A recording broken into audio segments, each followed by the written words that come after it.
Everyone welcome back to my YouTube channel. तो आज RBI ने 3 मेजर अपडेट्स किए हैं और उन सभी अपडेट्स के बारे में इस वीडियो में हम डिटेल में बात करने वाले हैं। ठीक है, इसके पीछे का रीज़न क्या है, क्या क्या अपडेट्स हुए हैं, इसका इम्प्लीकेशन क्या होगा, सभी चीज़ों के बारे में बात करते हैं। So let's begin. सबसे पहले इस वीडियो में हम क्या क्या चीज़ों के बारे में बात करने वाले हैं वो मैंने आपको ऑलरेडी बता दिया कि 3 मेजर डिसीजन लिए गए हैं by Reserve Bank of India. और इसका मेन एम क्या है, ये जो डिसीजन लिए गए हैं वो किस लिए लिए गए हैं, वो लिए गए हैं बिकॉज कि हम अपने जो हमारा जो इंडियन रुपी है उसको हम इंटरनेशनल बनाना चाहते हैं। राइट, हम एक्सेलरेशन करना चाहते हैं इस फील्ड में, ताकि हमारी जो डिपेंडेंसी है वो कहीं ना कहीं यूएस डॉलर के ऊपर कम हो जाए। ये हमारा गोल है। राइट, तो इसके कंटेक्स्ट और इसके स्ट्रैटेजिक गोल के बारे में थोड़ा सा बात करते हैं। तो announcement was made along side with the monetary policy. अब ये जो अनाउंसमेंट आज किया गया है वो मॉनेटरी पॉलिसी के साथ किया गया है, उसकी रिपोर्ट के साथ किया गया है। और अभी जो अगर आपने एमपीसी फॉलो किया होगा तो आपने देखा होगा कि रेपो रेट तो हमने मेंटेन किया है 6.5% पे, बट हमारा जो जीडीपी का ग्रोथ है उसका एस्टिमेशन हमने कहीं ना कहीं रिवाइज किया है, जिसको हमने 6.8% किया है कि हमारा एक्सपेक्टेड ग्रोथ इतना होगा in this current financial year. और जैसा कि मैंने आपको भी जस्ट बताया कि ओवरऑल जो गोल है ये तीनों अनाउंसमेंट का वो यही है कि हम कहीं ना कहीं अपना जो यूएस डॉलर के ऊपर हमारा जो रिलायंस है वो कहीं ना कहीं हमारा कम हो। और आपको पता ही है कि यूएस लगातार हम पे टैरिफ लगाता जा रहा है, तो ये बहुत इंपॉर्टेंट भी है कि कहीं ना कहीं हम अपने इंडियन रुपी को स्ट्रॉन्गर बनाए, स्पेसिफिकली एक फाइनेंशियल इंटीग्रेशन करें with south in the south Asian region. जो हमारे आसपास के कंट्रीज हैं उनके साथ कम से कम हमारा फाइनेंशियल इंटीग्रेशन इतना स्ट्रांग होना चाहिए कि हमारी रुपी को अच्छा पुश मिल पाए। ऑब्वियसली सिर्फ यही 3 स्टेप पे हम नहीं रुकने वाले हैं, ये बेसिकली एक सीरीज ऑफ स्टेप होने जा रहा है। तो ये कहीं ना कहीं यहाँ से हम शुरू हुए और आगे चलकर हम और भी ज़्यादा इसमें और भी ज़्यादा स्टेप्स ले सकेंगे। क्यों ले पाएंगे? क्योंकि हमारा ग्लोबल एक्सेप्टेंस बढ़ पाए। अब समझते हैं कि सबसे पहला जो चेंज आया है या जो पहली चीज चेंज की गई है वो क्या है। वो जो फर्स्ट चीज चेंज की गई है वो है rupee loan by AD banks to non resident.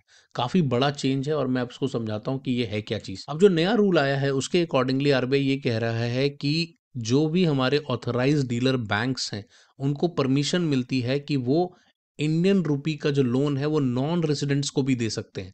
मतलब वो लोग जो भूटान में रहते हैं, वो लोग जो नेपाल में रहते हैं, वो लोग जो श्रीलंका में रहते हैं, उनको भी अब लोन मिल पाएगा और उनको हम लोन दे पाएंगे। राइट, तो that's a big change.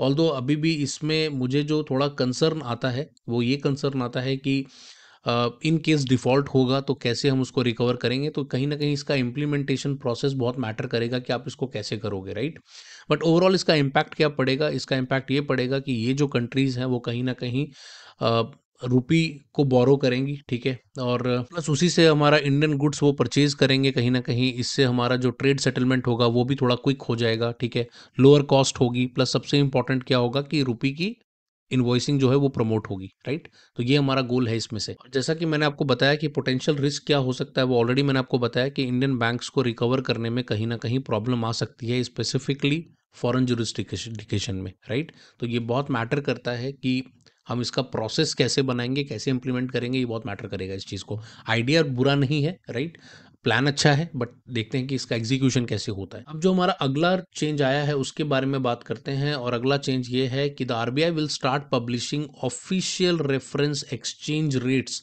For regional currencies such as Nepali rupee, such as Sri Lankan rupee, in addition to major currency like USD and euro. अगर अभी आपको पता हो तो आपको पता होगा कि हम जनरली जो अपना एक्सचेंज रेट बनाते हैं वो हमारे मेजर करेंसी के अगेंस्ट बनाते हैं, लाइक यूएसडी हो गया, यूरो हो गया। राइट, उनके अगेंस्ट हमारा एक्सचेंज रेट आप देखोगे, डेली आप चेक कर सकते हो। राइट, बट अब आरबीआई ने डिसाइड किया है कि वो पब्लिश करेगी किस चीज़ को, जो रीजनल करेंसीज हैं उनके भी एक्सचेंज रेट को पब्लिश करेगी। जैसे नेपाली रुपी हो गया, श्रीलंकन रुपी हो गया, तो इसको भी ऑफिशियली पब्लिश किया जाएगा just like USD and euro.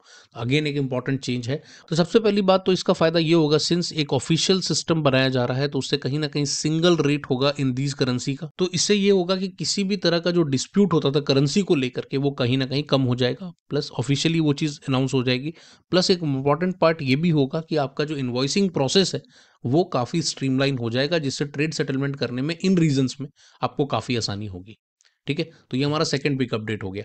तीसरा जो बिग अपडेट हुआ है उसके बारे में भी बात कर लेते हैं। जो तीसरा बड़ा चेंज यहाँ पर आया है उसके बारे में बात करते हैं, और वो चेंज आया है एसआरवीए अकाउंट्स को लेकर के। तो एसआरवीए अकाउंट्स के बारे में अगर आपको ज़्यादा नहीं पता है तो कमेंट सेक्शन में एसआरवीए लिख जाना, मैं इसके ऊपर भी एक डिटेल वीडियो आपके लिए बना दूंगा, एसआरवीए अकाउंट्स क्या होते हैं। अब यहाँ पे जो बड़ा चेंज आया है उसके बारे में बात करते हैं। तो वो चेंज ये है कि जो फॉरेन बैंक्स हैं जिनमें कि इंडियन रुपी का बैलेंस पड़ा हुआ है, जिसको स्पेसिफिकली उनके एसआरबीए अकाउंट्स में, वो अब इन्वेस्ट कर पाएंगे डेट इंस्ट्रूमेंट्स में भी। वो पहले अलाउड नहीं था, लेकिन अब उनको परमिट कर दिया है कि चाहे कॉर्पोरेट बॉन्ड्स हो, चाहे कमर्शियल पेपर्स हो, इन सब में वो जाकर इन्वेस्ट कर सकते हैं। अब इसका इम्पैक्ट क्या पड़ेगा उसके बारे में बात करते हैं। इसका इम्पैक्ट ये पड़ेगा कि अब ये जो एसआरबीए का जो पूरा मैकेनिज्म है ये मोर अट्रैक्टिव हो जाएगा, राइट। जितने भी फॉरेन प्लेयर्स हैं, फॉरेन पार्टनर्स हैं, वो कहीं ना कहीं इस चीज़ का फायदा उठाएंगे और उनका जो आइडियल फंड्स होगा उसको वो डेट इंस्ट्रूमेंट्स में लगा पाएंगे। और डेट इंस्ट्रूमेंट्स में जनरली इतना रिस्क नहीं होता, राइट, इक्विटी के कंपैरेटिवली। तो उनके लिए भी ईजी होगा वहाँ इन्वेस्ट करना और इंडिया को भी अच्छा इन्वेस्टमेंट मिल पाएगा, specifically in the Indian corporate bond market. तो वहाँ पर इसको मोर अट्रैक्टिव हो जाएगा इन्वेस्टमेंट के पर्सपेक्टिव से, और वो फ़ायदा हमें मिल सकता है, ताकि उससे और ज़्यादा हमारा जो इन्वेस्टमेंट है वो ज़्यादा और हमारा बढ़े। अब ओवरऑल अगर स्ट्रैटेजिक इसका जो रैशनल है या बेनिफिट है उसके बारे में बात कर लेते हैं। पहले तो जियो पॉलिटिकल एडवांटेज क्या है। तो बेसिकली इससे कहीं ना कहीं इंडिया का जो फाइनेंशियल इन्फ्लुएंस है वो हमारे साउथ एशिया पे काफ़ी बढ़ेगा, और किसी भी तरह का जो एक्सटर्नल फाइनेंशियल शॉक हमें अक्सर आता रहता है यूएस डॉलर को लेकर के या यूरो को लेकर के, वो कहीं ना कहीं यहाँ पे थोड़ा कम होने के चांसेस हैं। प्लस एक शुरुआत है, कहीं ना कहीं आने वाले टाइम में और इसको स्ट्रांग बनाया जा सकता है। इकोनॉमिक बेनिफिट्स क्या होंगे, तो obviously exporter and importers will see reduce transaction cost. उनकी जो ट्रांजेक्शन कॉस्ट होगी वो कम होगी, क्योंकि उनको ज़्यादा डॉलर एक्सचेंज की रिक्वायरमेंट नहीं होगी। स्पेसिफिकली जब वो इन कंट्रीज़ के साथ ट्रेड कर रहे हैं तो वहाँ पे उनके जो एग्जिस्टिंग जो इंडियन रुपीज़ है उसी को वो यूज़ कर पाएंगे। तो एक कहीं ना कहीं उनको फ़ायदा होगा। प्लस इंडियन बैंक्स के लिए भी एक फ़ायदेमंद डील ये है कि उनके लिए भी न्यू रेवेन्यू और नया पैसे कमाने का तरीका होगा, क्योंकि वो कहीं ना कहीं क्रॉस बॉर्डर लेंडिंग कर रहे हैं। तो thank you so much. I hope कि आपको वीडियो समझ में आ गया होगा अच्छे से। मैं अपने सारे नोट्स को टेलीग्राम चैनल में डाल रहा हूँ, और जो नोट्स मास्टर है वहाँ तो पूरा पोस्ट करता हूँ। आप चैनल को ज्वाइन कर सकते हो, वरना ये वाले नोट्स को भी मैं टेलीग्राम चैनल पर पोस्ट कर दूंगा, आप वहाँ से इसको डाउनलोड कर सकते हो। मिलते हैं अगली वीडियो में। Bye bye.